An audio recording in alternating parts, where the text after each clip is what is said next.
Venez avec moi, on va pouvoir entrer dans la salle de consultation. C'est un rendez-vous important pour ce couple trentenaire.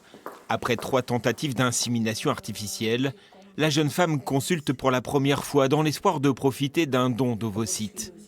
Dès le début de l'entretien, le médecin annonce les délais.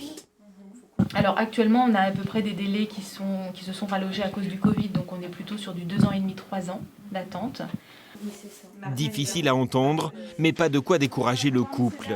Le parcours sera long et difficile, le prix à payer pour devenir parent autrement. Ne pas perdre de l'espoir, quoi. On peut pas. Je pense qu'il y a.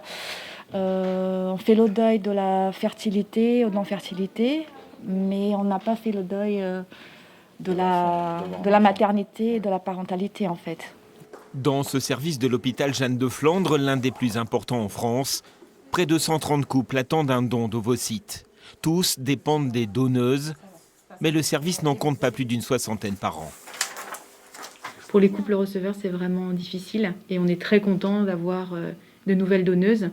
Et on fait appel, c'est vrai, à la solidarité féminine pour avoir encore plus de donneuses, pour aider ces couples à devenir parents. De nouvelles donneuses comme Éléonore, 24 ans. Pour elle aussi, c'est le premier rendez-vous et la confrontation avec la réalité médicale. Il faut compter à peu près 2 dons, donc 2 donneuses, pour avoir en moyenne un enfant vivant. Mais là non plus, rien qui ébranle la détermination de la jeune femme. Je compatis beaucoup à la souffrance que doivent vivre les femmes et les couples qui ne peuvent pas avoir d'enfants. Donc c'est vrai que c'est pas forcément grand-chose, mais si je peux faire ça déjà, même s'il y a quand même une chance sur 2 pour que ça serve à rien, autant tenter, quoi.